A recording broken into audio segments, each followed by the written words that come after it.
रमज़ान तो मेरे लिए काफ़ी मिरेक्युलस था, क्योंकि बीच में ना लोग मुझे कह रहे थे कि मोटी हो गई हो, मोटी हो गई हो। तो रमज़ान के बाद माशाल्लाह मेरा वेट जो है वो खुद ब खुद कम हो गया। हाय सना सुल्तान, वेलकम टू शुक्रिया। वेलकम टू वीरल बयानी। कैसे हो आप? बहुत आला, आप कैसी हैं? अल्हम्दुलिल्लाह, वेरी गुड। रमज़ान मुबारक। अभी तो ईद की तैयारी हो रही होगी, सो बहुत लेट हम रमज़ान मुबारक कर रहे हैं। खैर, बट क्या कहना चाहोगे, इफ्तार पार्टी पर आए हो, कैसी रही इफ्तार पार्टी और रमज़ान कैसे चल रहा है? बहुत ज़्यादा खूबसूरत। आई थिंक ये निकाह के बाद पहली दफ़े मैं ऐसे कोई जगह पर आई हूँ जहाँ पे सब लोग मिल के रोज़ा खोल रहे हैं, तो मुझे बहुत अच्छा लगा। इतने लोग यहाँ पे मोहब्बत दे रहे हैं, आला गल, मुझे मज़ा आया। ओहो, वेल वो तो ठीक है, बट रमज़ान कैसा चल रहा था आपका?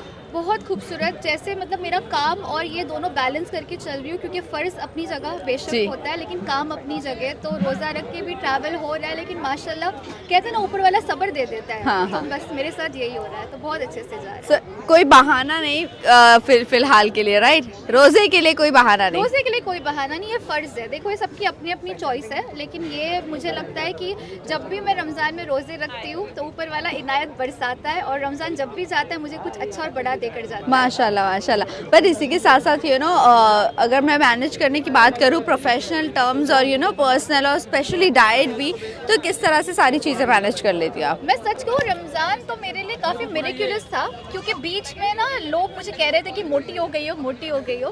तो रमज़ान के बाद माशाल्लाह मेरा वेट जो है वो खुद ब खुद कम हो गया।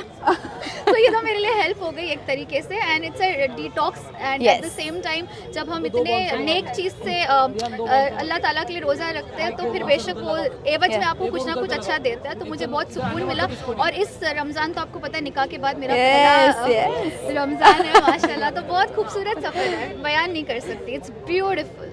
मम्मी की याद आई या नहीं आई? याद ही नहीं आने दिया। तो वही कह रही थी, बहुत खूबसूरत सफ़र है। अम्मी का जो था, सना उठो, हाँ। तू वाजिद जी उठे ना। बहुत खूबसूरत सफ़र है। वेल, पूरा अगर मैं डे प्लान की बात करूँ कैसा अपना डे शुरू कर रही थी रमज़ान में, आप ये थोड़ा बहुत अगर बता दोगी तो। सहरी के लिए, मतलब एक्चुअली सहरी से थोड़ा पहले उठती हूँ, ताजुद के लिए उठती हूँ, नमाज़ पढ़ती हूँ, 3:30 बजे का अलार्म लगाती हूँ, नमाज़ पढ़ती हूँ, तस्बीह पढ़ती हूँ, दुआ पढ़ती हूँ, फिर उसके बाद सहरी करती हूँ, फिर वाजिद जी को मतलब उठाती हूँ, फिर सहरी करती हूँ, फिर सो अच्छा, जाती हूँ। मतलब रमज़ान में अब आप पहले उठते हो? ये तो लाजमी है, पहले मैं उठती हूँ। वो एक अलग मजा है ना, वाजिद जी उठे ना, तो मजा आता है। और फिर वो उठते हैं, फिर हम साथ में सहरी करते हैं, फिर फजर पढ़ते हैं, फिर फजर पढ़ के सो जाती हूँ। फिर 10 बजे उठ के फिर जो भी अपना कैरी ऑन करती हूँ। हाँ, शूट होता है तो फिर जाहिर सी बात है थोड़ा सा हो जाता है, बट अदरवाइज ये स्केड्यूल है। ईद की क्या कुछ तैयारियाँ चल रही है, ये जानना चाहूँगी। बस कपड़े ले लिए अच्छे माशाल्लाह, वाजिद जी के पसंद के। और इस बार वाजिद भाई ने ईदी क्या प्लान किया है? नहीं, अब वो बताएंगे, बट मुझे लगता है कि मेरी ईदी मुझे मिल गई है ना। हाँ। आपको भी पता है वो ईदी क्या है, बताने की जरूरत नहीं। वेल, लास्टली आप जाते फैंस एंड व्यूअर्स को क्या कहना चाहोगे?